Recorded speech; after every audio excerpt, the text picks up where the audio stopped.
Studies and English Language, and I work here at Yakado. In case you are joining for the first time, I'm starting my video that you may see the person behind the voice. Yes, there I am.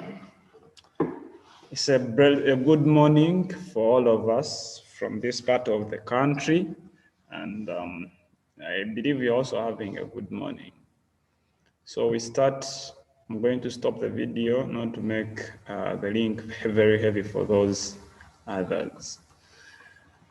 We are going to set some ground rules. One of them is if you're not speaking, if you're not submitting, you're not giving an answer, your microphone is supposed to be on mute. You're not supposed to be speaking. Make sure that your microphone is on mute, and also make sure that your video is not on. So welcome you all once again, and I hope you'll have an easy time learning with us. This is the second time we are meeting ever since this program started. And for those who did not attend the first program, I am going to do a simple review for about 10 minutes. And then I'll also share with you these slides as we used them in the previous lesson, so that you can go through on your own, which will help you to catch up with the rest of the class. Just to make sure that everybody can hear me, I am going to take 2-3 minutes to make sure that I catch up with you. Patricia, good morning. Anu, you simply unmute and you speak. Good morning, teacher. Good morning, Patience. Good morning, teacher. Good morning, Austin Lucky. Good morning, teacher. Joshua, good morning. Good morning, teacher. Good morning, Lynette. Good morning. Good morning, Nasha. Good morning. Patience, good morning. Good morning, teacher. Good morning, Sharom and Shamadi. Good morning, teacher. Good morning, Shira. Good morning, teacher. Good morning, Stacy. Good morning, teacher. And good morning, Stuart. Good morning, teacher. Yes, Precious, good morning. Good morning, teacher. And you are all welcome. Thank you, teacher. And then we are also going to be using the chat. In case I want all of you to give your answers, we are going to utilize the chat. In the chat, you simply type your answer and you send. As simple as that. Thank you, and you're welcome. So last time when we met, we talked about the Nilo-Hamites. We said these ones are also referred to as plain Nilotes. They are said to have originated from the highlands of southern Ethiopia, and they entered Uganda through the northeastern part. We also said these were cattle keepers. They settled in Karamoja and Tesoland. They are in districts of Kotido, Napa, Kabong, Moroto, Kumi, Amria, Soroti, Ngora, and so many others. Then we said we used the word were because they are no longer. They were nomadic pastoralists. And we also defined nomadic pastoralism by then. And we also talked about tribes under Nilo-Hamites. We said some of them are Itesots, Kalimojong, Kumam, Dadoth, Tepeth, Pokot, and others. Then reasons for their migration. We gave some of them, they were searching for water and pasture for their animals. And then we also talked of scarcity of the grazing land due to the nature of land where they settled. This one compelled us to find out what is the relief or what is the general appearance of the land surface in Ethiopia. We learned that Ethiopia is generally a mountainous place. Therefore, they don't have enough grazing land for their animals. We also discovered that there were interclan and interethnic group conflicts, which led to internal conflicts, and they forced them to migrate. We also discovered there was an outbreak of cattle diseases which attacked their animals. And if you're a cattle keeper, by then there were no vaccines, no treatment. If a disease attacked your kraal, your herd, you simply had to leave that place. I also looked at the results of their migration, where we said there was population increase in an area where they settled, and we explained what it means. New cultures were introduced due to intermarriages, and we talked about they became mixed farmers, yet they were purely pastoralists, and we even gave reasons as to why they became mixed farmers, leaving their perennial or their initial occupation of being nomadic pastoralists. We later talked about the Hamites, and we say they came to Uganda from the northeastern direction, and they settled in areas of Kapchora and the slopes of Mountain Elgon. And some of them are in Kenya. That one is noteworthy. You should also note that. And then their main economic activity was cattle rearing, and they also grew some crops. That is somehow mixed farming. The Hamites were organized in chiefdoms. That is also something that you need to note. Then we also said tribes, we went to the tribes under the Hamites. We said we have the Wahima. The Wahima are also there. Precious, you have a question before we proceed? What is migration? What is migration? Okay, it was before, I think. Who can help Precious define migration? You put up the hand. Yes, Charlotte.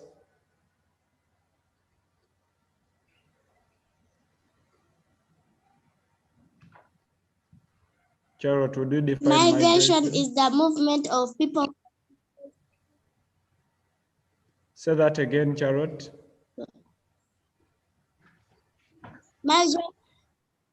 Migration is the movement of people from one place to another for settlement. Yes, it should be for settlement. When you say the movement of people from one place to another, that is transport.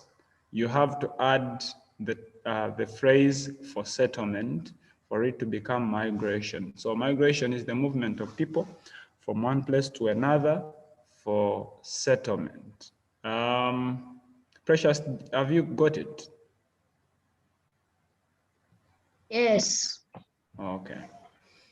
So let's get back to our review. And we have said we have the Wahima, Bahinda, Vasita, Batusi, and even the Sabini are the Sabini, some people call them the Sebei.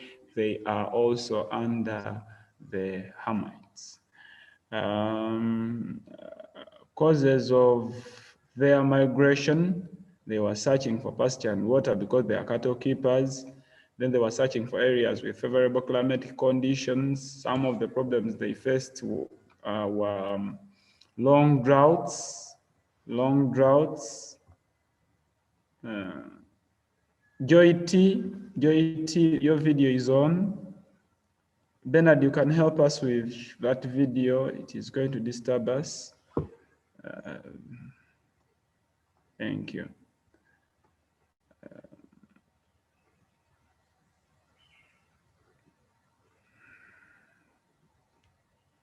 Yes, Austin. They migrated because of tribal wars.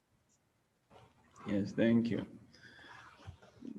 Thank you. So they were also searching, and then, as he has said, there were tribal or inter-ethnic conflicts and so many other things. So today we are going to look at the political organization of the pre-colonial societies. The political organization of the pre-colonial societies. But before I get into that new thing, I want to find out from you whether there is anyone with a question concerning what we have reviewed, what we studied previously. Is there anyone with a question, a comment, an addition, a subtraction about what we did last time? You simply put the hand up, and I'll pick you up to ask.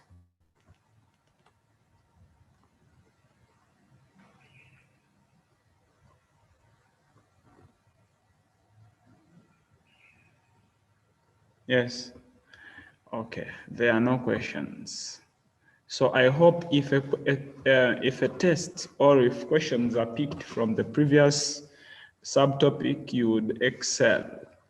At the end of the day, I'll give you a few questions to answer, and then we see how good you are. Okay, so political organization of pre-colonial societies. Here the tricky term is pre-colonial society or pre-colonial. So because we understand what it means to be politically organized, that is leadership, political leadership, and we know what a society is. So if I am to ask what is pre-colonial period, who has a clue about the pre-colonial period?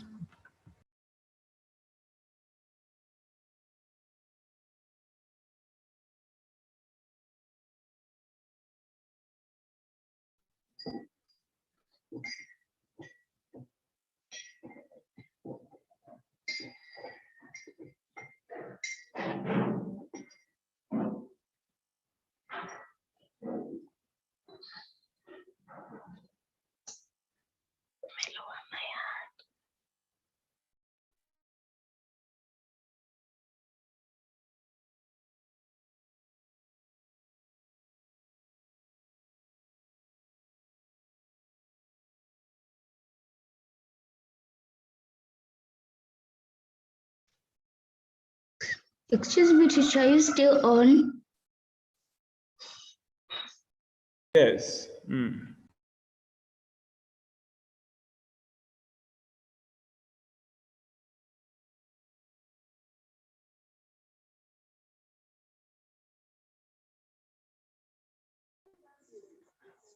Pre-colonial period was the period taken over by the British. Okay. Okay, thank you. Thank you for that. Anyone else with a different answer? Yes, Precious. What do you understand by the term pre-colonial period? Pre-colonial. Pre-colonial period was the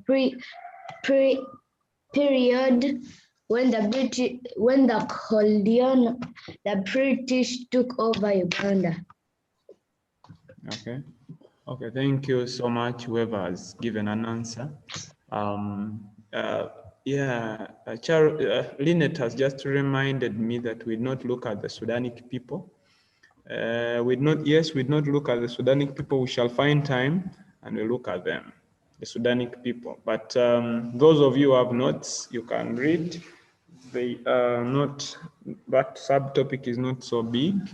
You can read and understand by yourselves. If you do not, it is okay. You can as well ask to be helped. Okay, the pre-colonial period.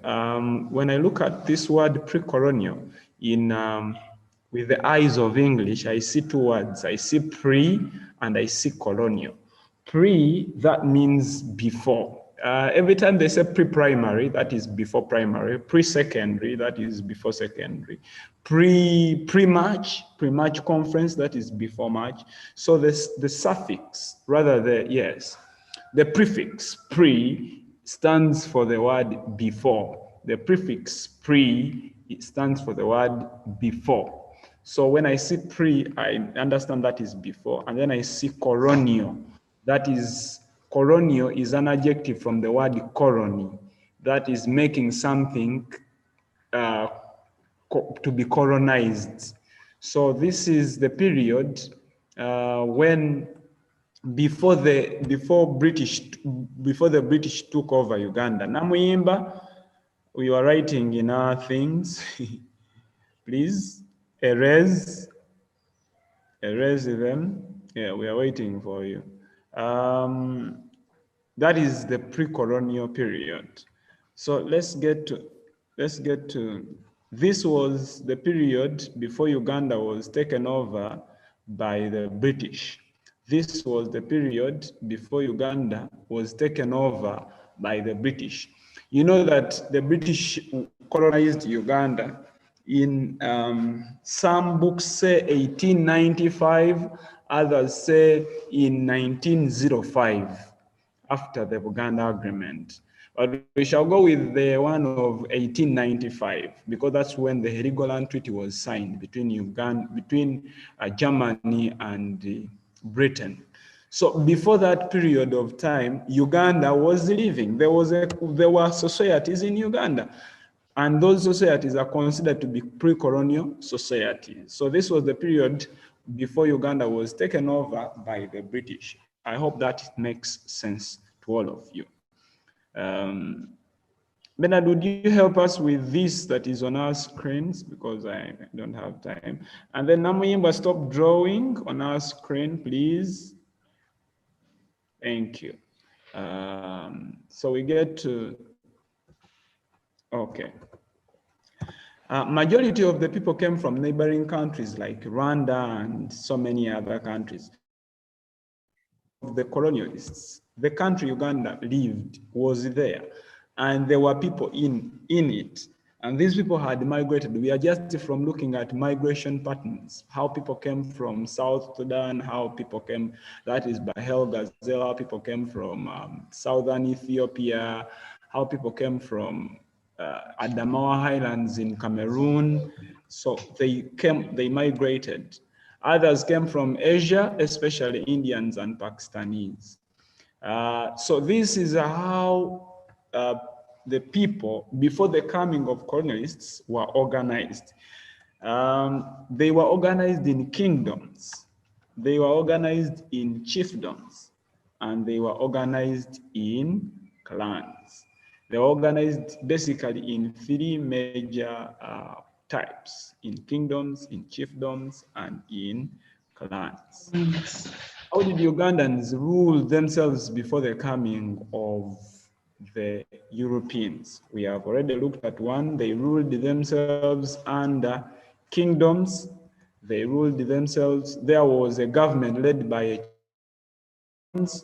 then they ruled themselves under clans. So in case you face such a question, that's how you need to go about it. You know that before the coming of Europeans, there were kingdoms, there were chiefdoms, and there were clans. Okay, what is a kingdom? What is a kingdom?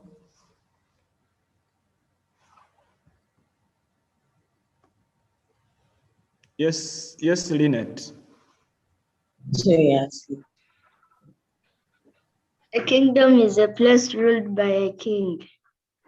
This is a place ruled by a king. Next time I'll ask you to type because the hands are many and I tend to be picking one or two people.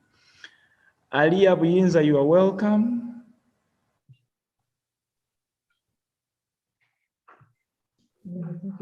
Thank you, teacher. Thank you, teacher.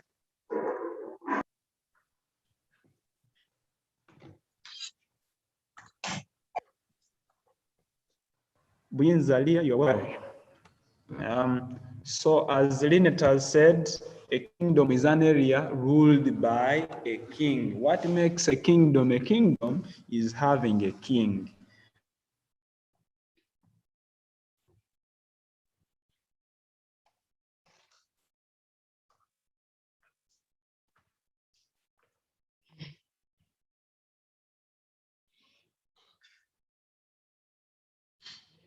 I am sorry, I am here again.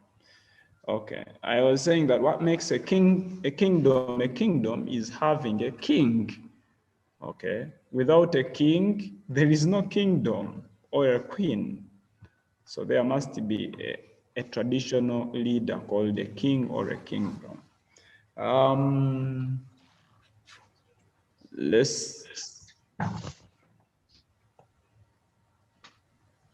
Okay, Shalom, is this Shalom? Is saying the kingdom is where a king lives. Certainly, it may not be true. Where a place where the king lives is called a palace. So when we go ahead, what about everybody get to your chat and type the answer? I'm going to be reading them here. Get to your chat and type the answer. What is a chiefdom? What is a chiefdom?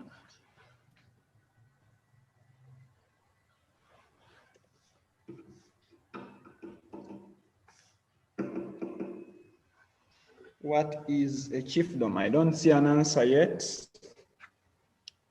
One answer is here. Two answers are here. Lynette, thank you for your answer. Yes. Patience, good answer. Where are others? Alia, don't draw on our screen, please. Just get into the chat. Just get into the chat. Where you see the orange color, you get there and type your answer. This is, where others, please, your answers. What is a chiefdom? Chiefdom, yes, Sharon. Good answer. A chiefdom. Where are others? I only have three answers from Lynette, from Patience, and Sharon. Where is Nasha? Where are the Buyinza Leas? Charlotte, a chiefdom. Joshua, thank you. Good answer. Nasha, good answer. Yes. Okay. Good answers. Okay, so we get to, as many of you have said, this is an area ruled by a chief. So what makes a chiefdom? A chiefdom is having a chief as its supreme leader. So they were kingdoms and they were chiefdoms before the coming of the Europeans. What about an empire? What is an empire? What is an empire? Thank you, Charlotte. Thank you, Austin. Your answers are coming through.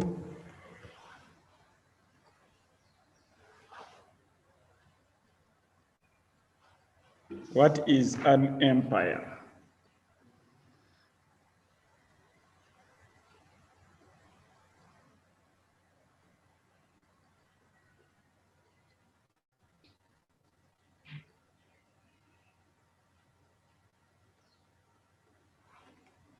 I don't see any answers about an empire. Is it that we don't know what it means? Yes. Oh, Yes, teacher. okay. So I'm going to ask Precious, Sharon to put your hands down. Your hands are still raised. Okay. So an empire is an area ruled by an emperor or an empress. The opposite of an emperor is empress. Empress. Emperor is a male one. Then the female one is an empress. So if a place is ruled by an emperor, that is an empire. Yes, let's now look at one of the empires. Excuse me, teacher. Yes. I have not yet finished to copy the one for empire.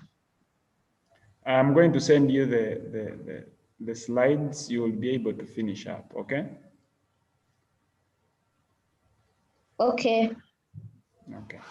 So let's get to Bunyoro-Kitara Empire as an example of an empire. But we said an empire is an area ruled by an emperor. So Bunyoro-Kitara Empire, this is no longer in existence right now, but it existed before the coming of the foreigners, before the coming of, yes, Austin, you have a good answer, but the problem is with the spelling of the word emperor. I was saying that the Bunyoro-Kitara Empire it is no longer in existence, but it existed before the coming of the Europeans. Even after the coming of Europeans, it existed somehow, but it later collapsed. We are going to find out why it collapsed. We are going to find out why it collapsed, and we are here to discuss it for our own benefit. Benjamin, you have a no and your video is on. Please first turn off your video and you tell us why you're saying no. Not to what? Yes, Benjamin, unmute your microphone and you speak.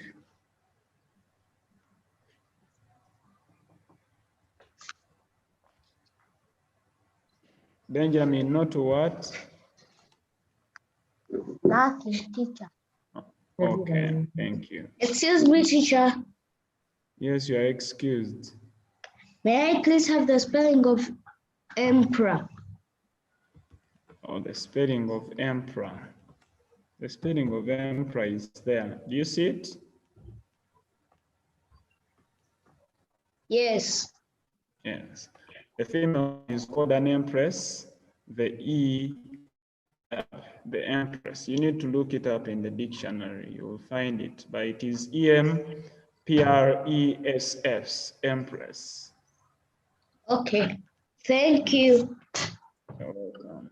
So already some information that people have, that you have about Bunyoro-Kitara Kingdom has started flowing in. Yes, it was the earliest pre-colonial kingdom or state in Uganda. It was the earliest. When I say earliest, that means it was the first to be formed. It was the earliest pre-colonial kingdom or state or empire in Uganda. So that one you should know. When they ask you which one was the earliest pre-colonial state in Uganda, so it is Bunyoro-Kitara Kingdom. Who are the founders of Bunyoro-Kitara Empire?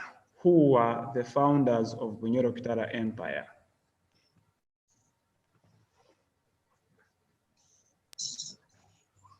Who are the founders of Bunyoro-Kitara Empire? Are the answers coming?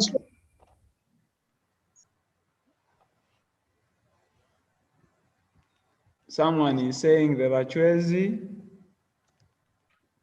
Is that Precious? No. No, it was not me.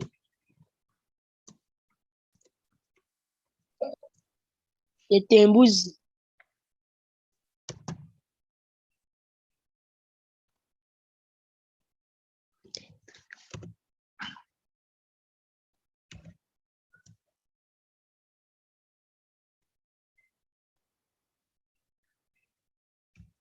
I'm sorry, my network is disturbing me this morning. I will need to change the source, but all is well.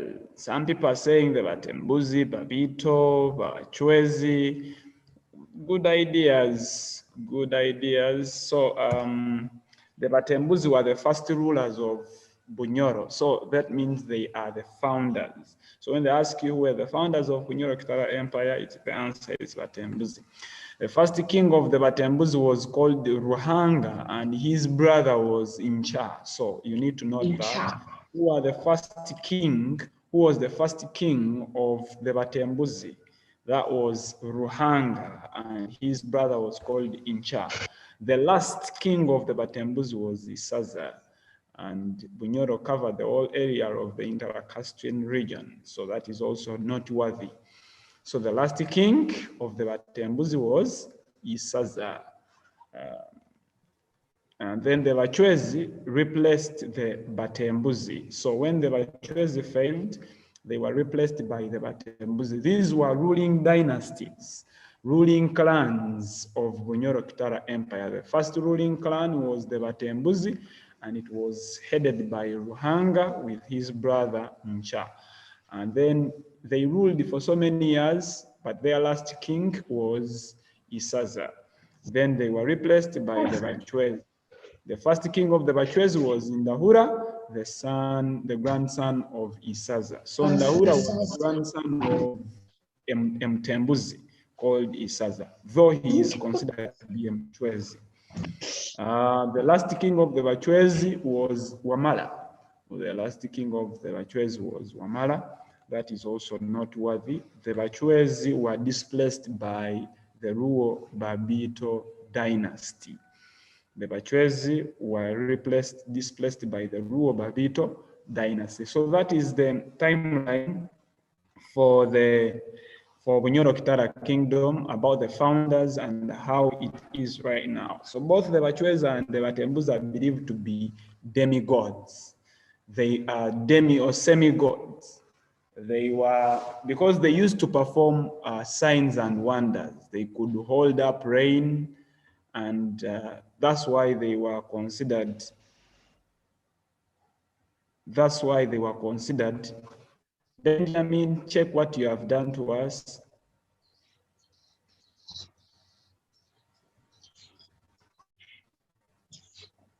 Excuse me, teacher. Who has Yes, read that?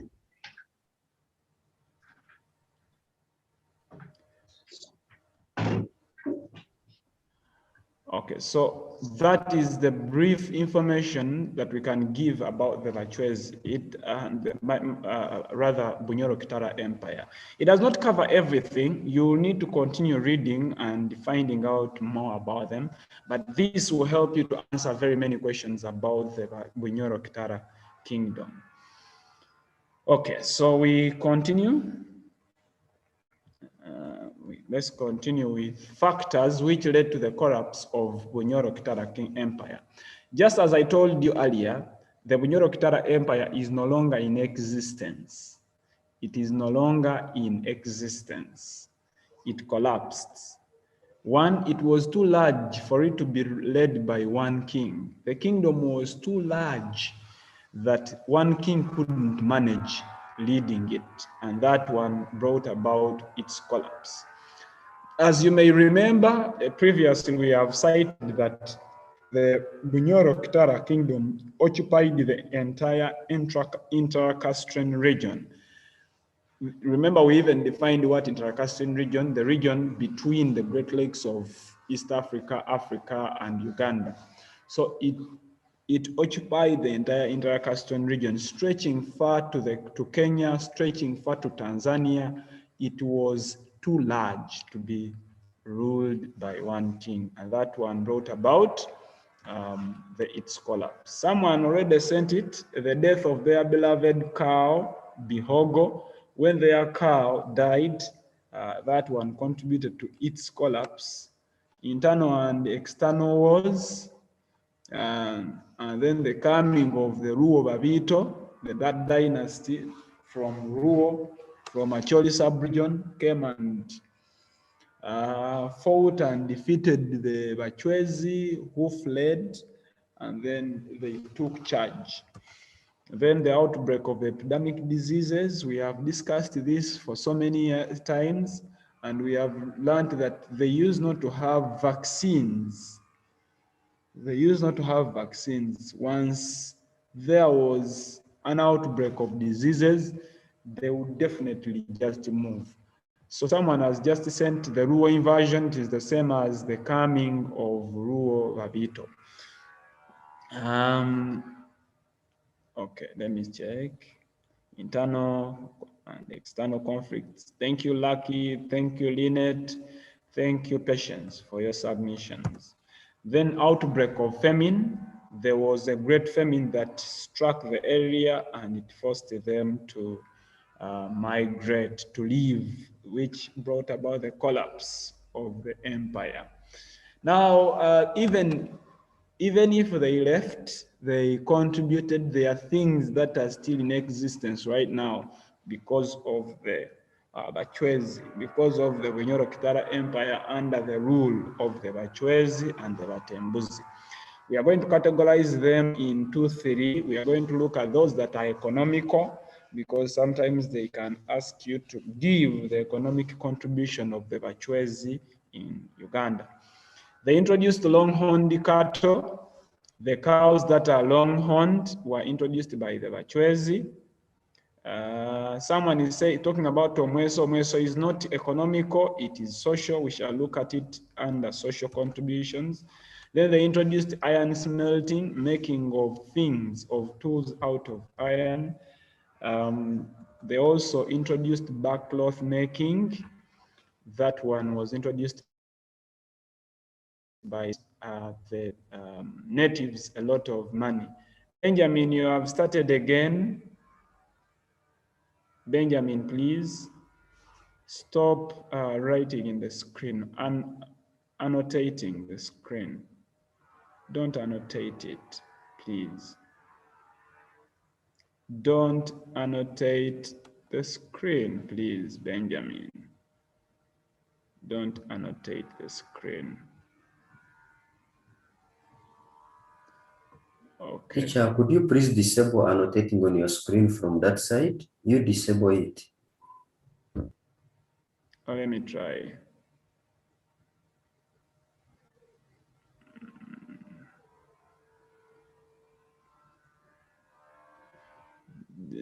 Stable annotation. Okay, I think I have disabled it. Yes, they introduced pottery. Very good answers. Thank you, Austin. Thank you, Lynette.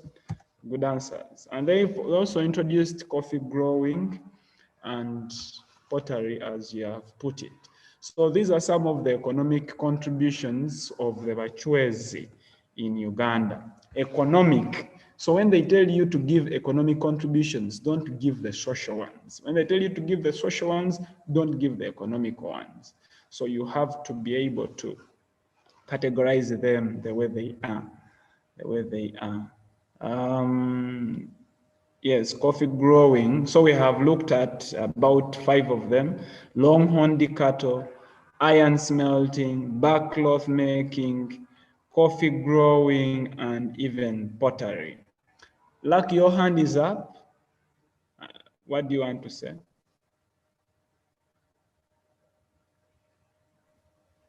How do we know that these are economic contributions? Okay, thank you, Lucky. How do we know that these are economic, these are social, these are political? By looking at them. When you look at long-horned cattle, are they social or they people sell and get money? You learn that cattle, the reason as to why people keep animals is for money, and that therefore long-horned cattle are for they are for economical reasons. And then iron smelting, steel they use to do this to get money, backcloth making, all these ones are monetary. Coffee growing for money, pottery for money. So those are categorized as economical or economic contributions. Benjamin, your hand is up. What do you have to say? What do you want to say? Nothing. Okay. You were trying some of the features. Okay.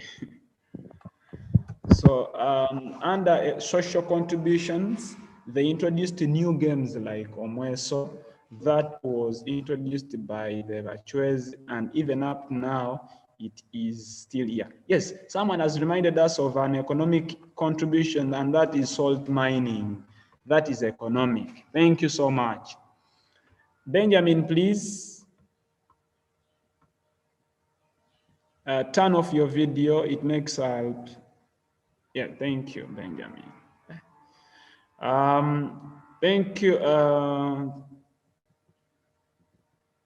Thank you. Thank you, Patience. Salt mining is a very good answer.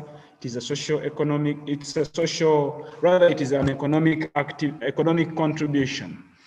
And then the other social contribution was introduction of royal regalia.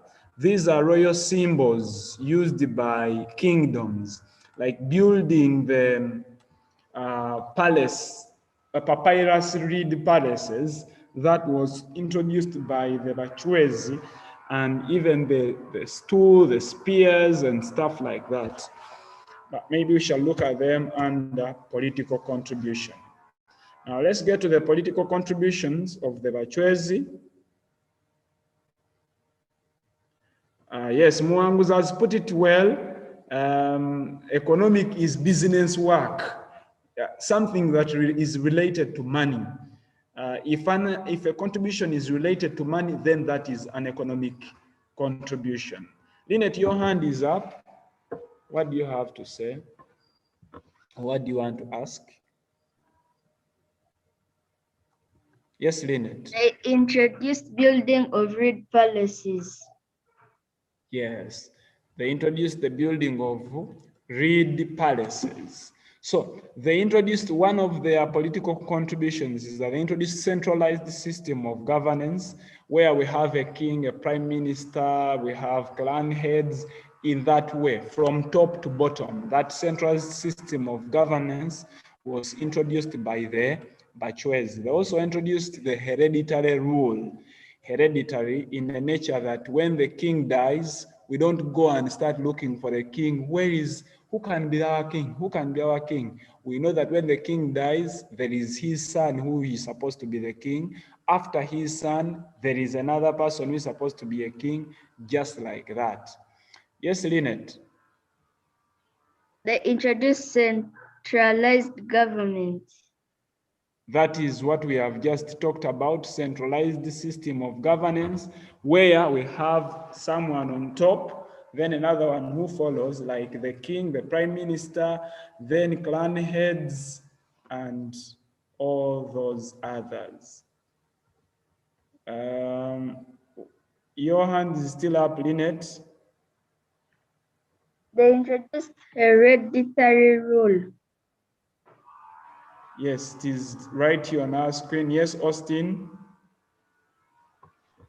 Thank you, They Lynette. introduced royal regalia. We looked at that and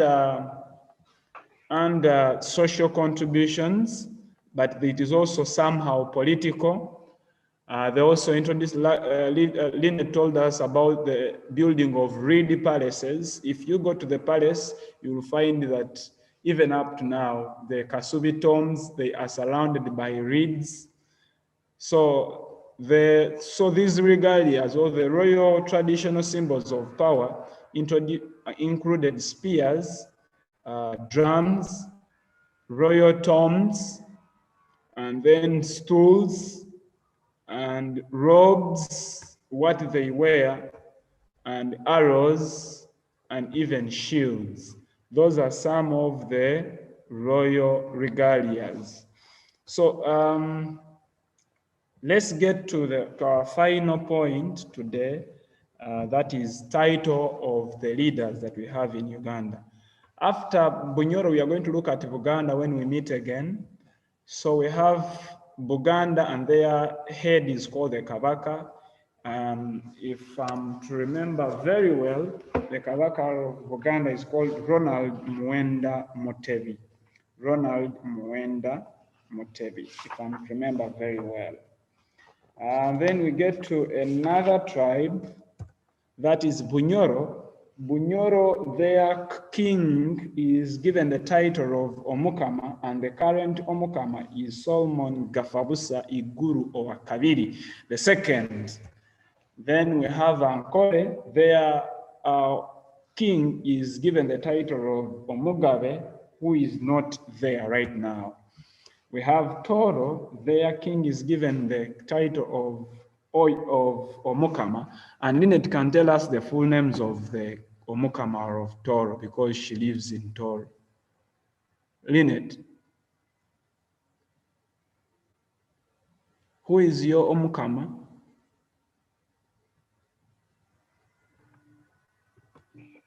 Okay. Lynette?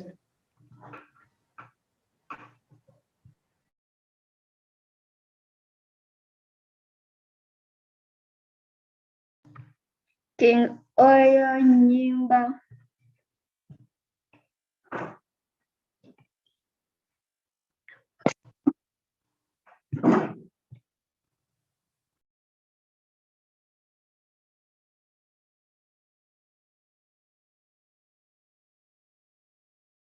Sorry, one second. I will need to change my internet provider. Don't mind. Lynette, you were telling us about the king of Toro. What is the name?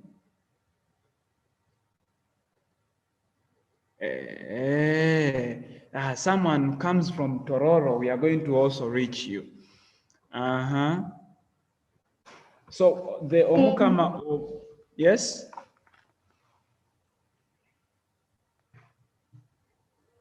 The Omukama of Toro is Oyo Nyimba Kabamba Iguru Rukidi the fourth.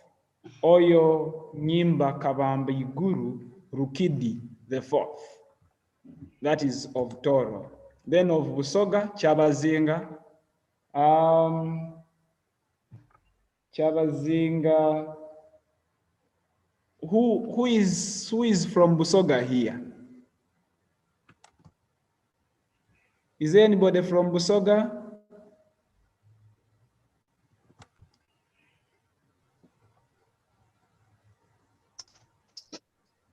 Yes, teacher. Okay. Rania comes from South Africa. Who comes? Yes, Alia. Alia, who is the current Chabazinga of Busoga? Chabazinga. Who is the current Chabazinga of Busoga? It's called Nadiope. Nadiope. So the Chabazinga of Busoga is Nadiope. Then from Teso, who comes from Teso, and you tell us the name of the Emori Mori of Teso. Anyone from Teso here? Here. We don't have any. Who is that?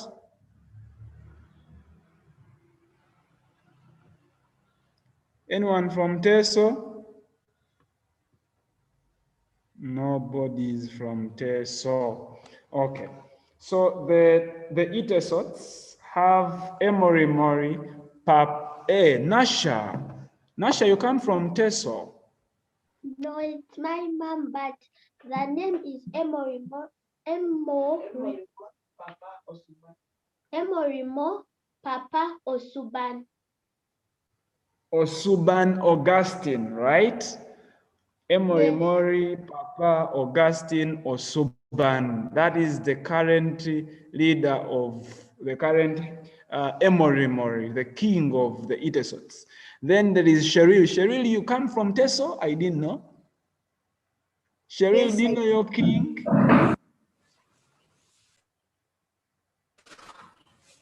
No. You don't know your king, certainly. Okay, it is okay. So you've now learned your king. He's called Emory Mori, Papa Osuban Augustine. So let's get to another tribe. Another tribe, this is interesting. Acholi. Is there anybody from Acholi?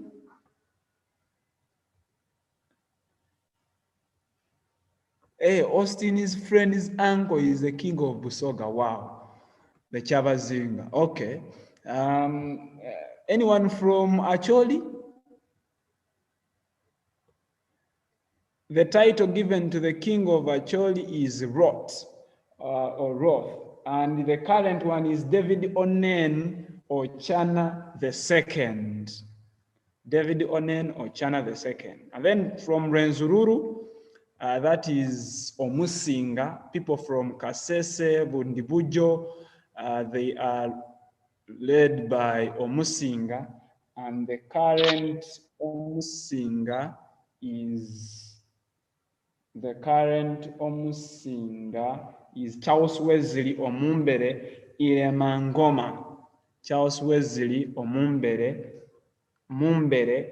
Iremangoma. Wow. um, we we have Japadola, someone who told me is from Tororo, Itienedi. that was Yeah, my bad. Atienedi. Coronel. Okay, good. So Austin, who is your king? Quadola. Quadola. Adola is the king. Quadola what? Adola is the king. Adola is a king, but his name is Moses or okay. So Yes. we have come to an end. Sorry, we have used a lot of time, but it was all for our good. We have come to an end. We are going. I want to ask Rania. Rania, can you hear me? Rania, Namuyimbwa.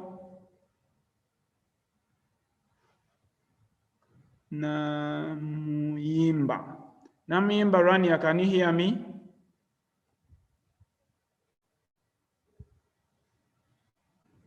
Okay, seems she cannot hear me.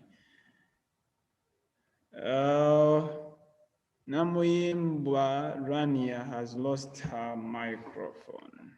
So please, let me ask her, please give us your contact. If you know we don't have your contact, please you give us your contact. We need those contacts to keep following up. So if you know you've not given us your contact, you can drop it.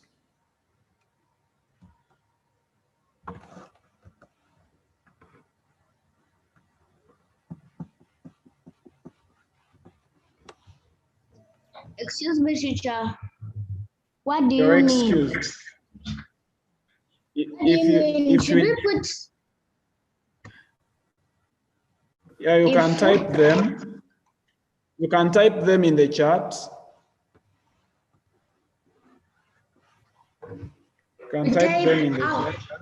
We type what? Should we type our mom's numbers? Teacher Jonah, it's time to go to another class. Young